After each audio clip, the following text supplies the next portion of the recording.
Hello, welcome to my Minecraft tutorial. This is episode number 3 in my How to Survive and Thrive series. And in today's episode, we're going to head out of our hidey hole here, out into the nice warm sunlight, and work on our tan. And in the meantime, we'll do a couple of tasks as well that have to do with survival, hopefully. So the first thing I want to do is make a door. I want to craft a door and put it here so I don't have to keep dropping a block of stone there every time I want to get in or out.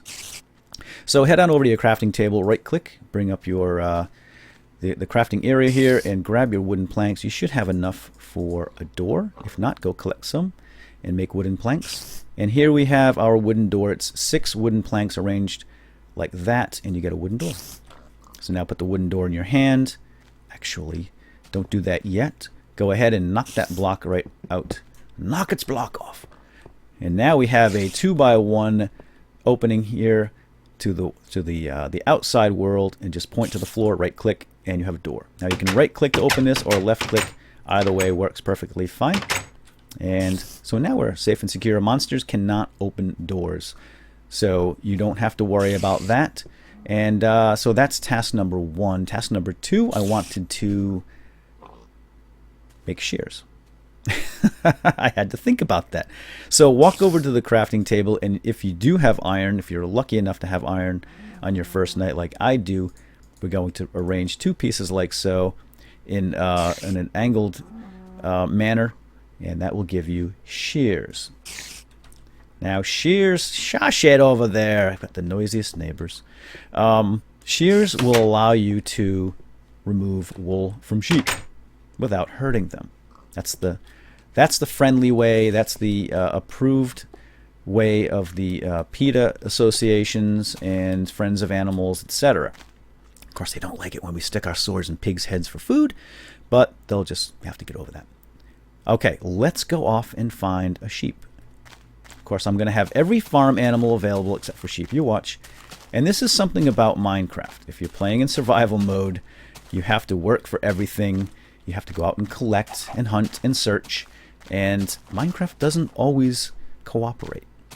Minecraft has a way of throwing you curveballs and throwing wrenches into your works.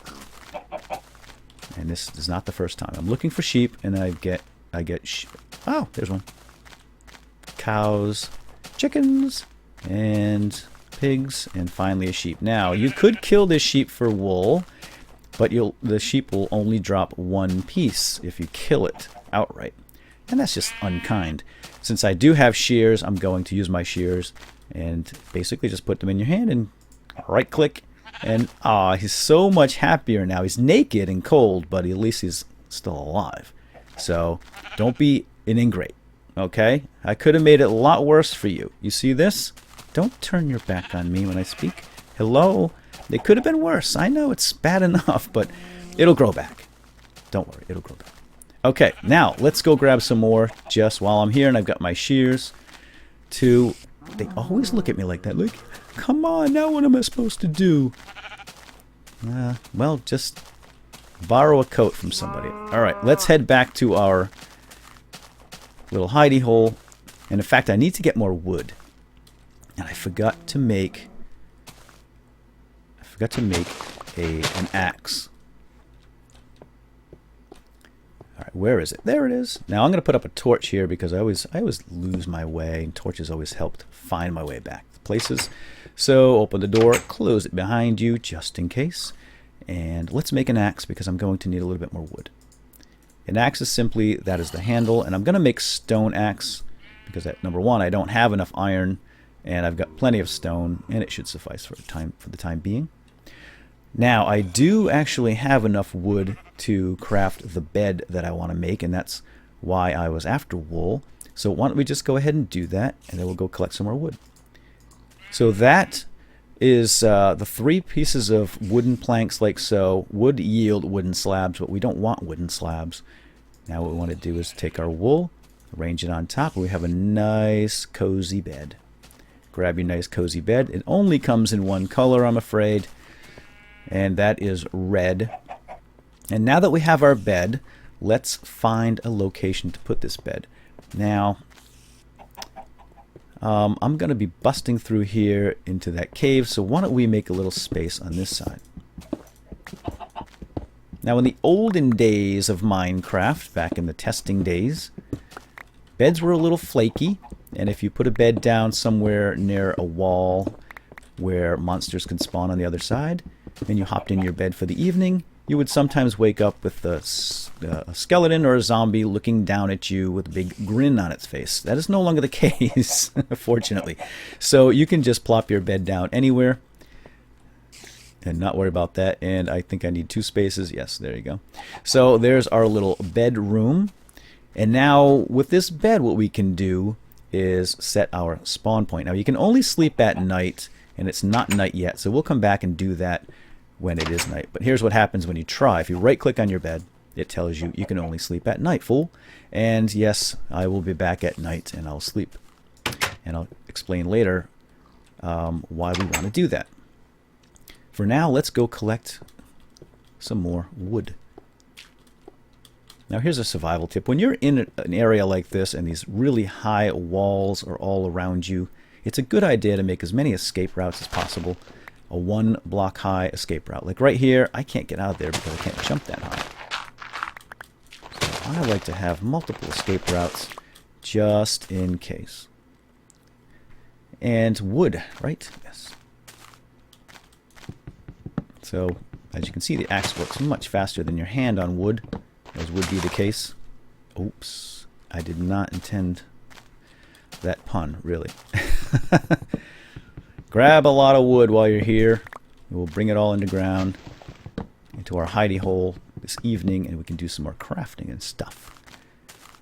Oh, I am getting hungry, so I think what we're going to do, I may save that for the next episode. I'll show you how to collect food and cook it and eat it.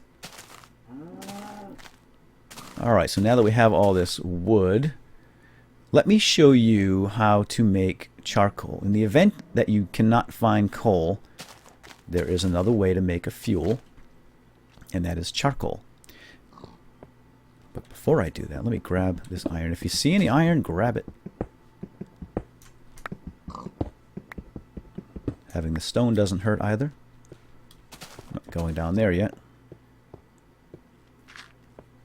And there's more coal. Hi. There's one of my neighbors now.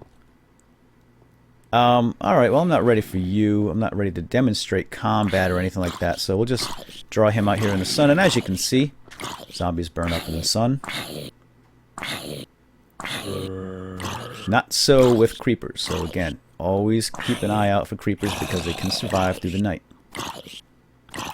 I'm just going to help him along and give him a hit. The burning seems to be a little too slow.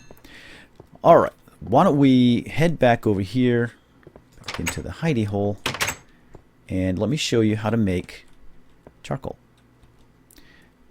First, I want to break some of these down into planks, but not all of it. Let's leave 4 regular wooden chunks, because that's how we make the charcoal. So go up to your furnace, right click, and you want to drop on the top spot your wooden tree trunk, and then drop a few planks in here to cook it.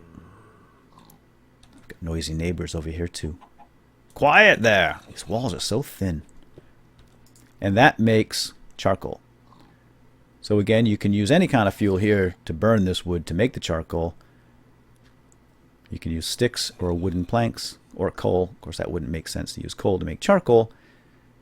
But again, if you're stuck on your first night and you don't have any coal around to mine, this will help you in a pinch. It does not stack with coal. They are actually 2 completely different items. Although it acts the same, it'll work as fuel, etc. You can make torches with it, cook with it. I'm going to do that right now as a demonstration. And it'll make a few more torches. There we go. Looks like I need more sticks. And that's good for now. I have this wooden plank back here. Alright, while we're here, why don't we make another piece of furniture that's going to come in handy. My inventory is starting to get a little cluttered and full. So let's make a chest. We're going to go to our crafting table, take your wooden planks, and just go all the way around the edges, and you get a chest. Now this is a small chest. We can make a larger chest, and I'm going to put it right here next to the furnace.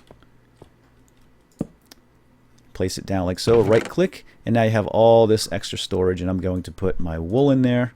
And you can just drag, ooh, rotten flesh, drag and drop like that. Or if you want to do this faster, my saplings, you can hold down your shift key and then left click. So if I wanted to store all this cobble in here for later, we will need that for building at one point. I'm going to hold down shift, left click, and it just zips right in. And we can do it right back the same way.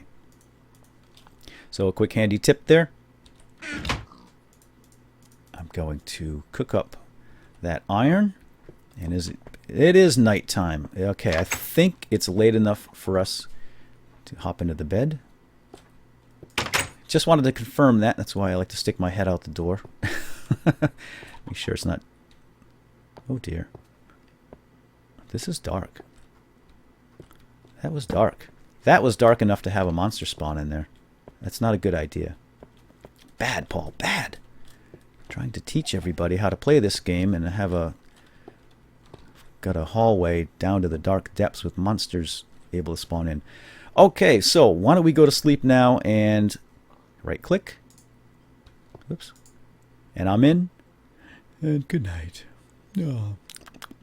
So what this does is it sets the day, sets the time to morning, sunrise, and it also resets my spawn point. And what that means is if I happen to buy the farm, aka croak, somewhere off in combat or fall into a pit of lava or whatever, I will respawn right here, safe and sound inside my little hidey hole, rather than my original spawn point, which was out here somewhere in an unsafe spot. And I forget exactly where, but I think it was right here, wasn't it? It was right about here, maybe over there. I forget. But so you don't want to spawn in, because if it's nighttime, if you die at night, you will respawn at night. Oh. All right, we're not going to meddle with him right now. I will explain and teach combat in another episode. But for now, let's go back into our hidey hole. And one more thing about the bed: if there are monsters around somewhere near your bed, you will not be able to sleep, and the bed will tell you so. It'll say, there are monsters about, you may not rest now. So you'll have to go and slaughter the monsters and try to sleep again. Alright, I think that's about it. Here, although, let's just make... I think I'm just going to make a small rearrangement here. I don't like having my bed so exposed. So I think what I'll do is make a foyer. There we go, a little entrance way. Oh, it's a bit cramped, but it'll have to do. And I can put a little window here so I can see who's at the door. Cool. All right, so that's it for episode number 3. I hope you enjoyed. In episode number 4, I will probably head out and we're going to actually get some chow, because if you see down there my little meat pops, 3 are missing. That means I'm hungry. And I won't be able to heal automatically, and I'll explain all that in the next episode. So we'll go out, we'll find some food, and we'll take it from there. So I hope you enjoyed. If you did, I would really appreciate a thumbs up. Take care, guys and gals. I'll see you next time. Bye-bye.